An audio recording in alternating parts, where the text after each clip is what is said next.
يا غتزوج كاع عيالات القبيله يا والله ما غترجع لبلادك حي. هاد الهضره قالها زعيم واحد القريه كاينه في الادغال الافريقيه المغربي ياسين غولان، اللي مشى تماك باش يكتشف ثقافه جديده حتى لقى راسو في مشكل كبير. وفرض عليه يا اما تعيش يا اما تجلس عنده، يا الموت يا يا انك كذا. يا انك تتزوج ال 55. تتزوج. كيفاش غيخرج من هاد الحصله وشنو غيدير؟ تبع معايا الفيديو حتى الاخر وغتعرف. البطل ديال القصه ديالنا هو المغربي ياسين غولان اللي تزاد في كازا عام 1989. ياسين من الصغر ديالو كان الحلم ديالو هو يجوب العالم كامل ويكتشف ثقافات العالم المختلفه، ولكن لان الظروف الماديه ما كتسمحش لياسين باش يدور العالم في طياره. داكشي علاش ياسين غيقرر انه يتبع الحلم ديالو ولو بابسط الاشياء واللي هي بيكالا. كما كتسمع ياسين غيقرر انه يجوب العالم كامل غير بيكالتو. وفي 22 جونفي من عام 2017 غتبدا الرحله ديال ياسين لاستكشاف مختلف الثقافات الافريقيه، والرحله اللي دامت تقريبا ل4 سنوات. وفي خلال هذه الرحله قدر ياسين باش يزور 27 بلد افريقي وجوج دول من الشرق الاوسط واللي هما السعوديه والامارات. فالرحله بدات من المغرب ومن تماك غينيا السنغال وبعدها نيجيريا الغابون، وصل حتى لجنوب افريقيا والكونغو، وزيد عليها جزر القمر والموزمبيق ودول افريقيه كثيره. المهم الرحله كانت طويله بزاف، وتيقول ياسين انه باش يوفر المصروف ديال هذه الرحله الطويله كان في كل دوله كيوصل ليها كيديباني تماك شي شويه، فاش ما كان حتى كيجمع شويه الفلوس عاد كينطلق للدوله اللي موراها، وكان كيخدم سواء في الفلاحه او ميكانيك او لا مترجم.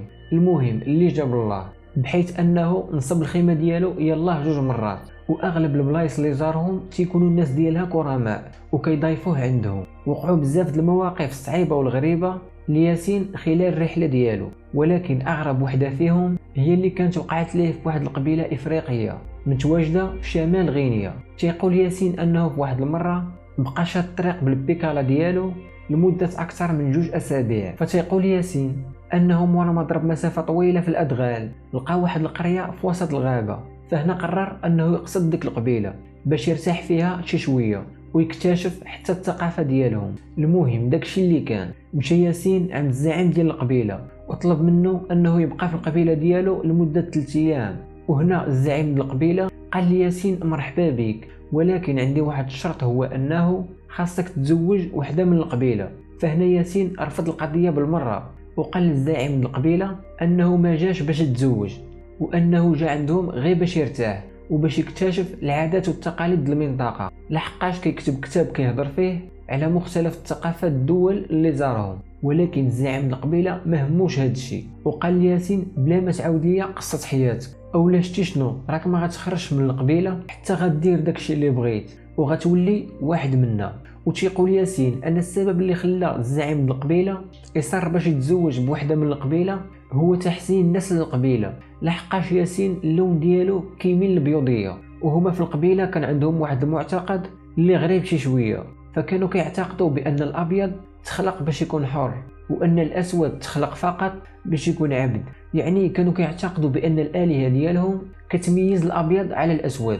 داكشي علاش الزعيم ديال القبيله كما قلنا بغى يزوج ياسين باش تكون عندهم سلاله بيضاء. حتى لهنا ياسين كان باقي واخد الامر على انه مزحه، ولكن الزعيم ديال القبيله كاع ما كان كيضحك، خاصه ملي ياسين هز بيكالتو وبغى يخرج من القبيله، حتى تفاجأ بزعيم ديال القبيله حاط ليه كلاشينكو عند راسو وكيهدد فيه، وقال ليه الا تحركتي خطوه واحده غادي نخوي فيك هاد السلاح. هنا ياسين ملي تاكد باللي هاد الناس كيهضروا بصح وما كيضحكوش دار للزعيم ديال القبيله خاطرو، فهز حوايجو ورجع للقبيله، وتما لقى كاع الناس ديال القبيله مجموعين عليه وكيتفرجوا فيه. فهنا ياسين بدا كيحسب العدد النساء اللي كاينين في القبيله ولقى العدد ديالهم 55 امراه. فمشى عند الزعيم ديال القبيله وبدا كيضحك معاه عاوتاني وقال ليه واش غتزوجني وحده من هادو. هنا الزعيم ديال القبيله صدمو وقال ليه لا ولدي وحده ما كافياش، غتزوجهم كاملين وما كيهمنيش الوقت، شهر شهرين عام عامين خذ راحتك. فهنا ياسين ما بين ليله ونهار لقى راسو ما بين 2 الخيارات، يا غيدير داكشي اللي قالو الزعيم ديال القبيله يا غيموت. داكشي علاش ياسين غيدوز مده في القبيله حتى غتجي واحد الليله وغيهز بيكالتو بالتخبيه وغيهرب من القبيله وما غيحبش حتى غيبعد شي 100 كيلومتر على القبيله. ويعني كان عندي مشكل، يعني معاناة نفسية، لأن أنت جالس رغما عنك، والموضوع يعني مخيف جدا. الآن ممكن لأنه صار زمان 2017 فممكن الناس يظنوه أنه مزحة أو شيء، ولكن الموضوع كان مخيف، والحمد لله أنا اضطريت أني أهرب، والحمد لله.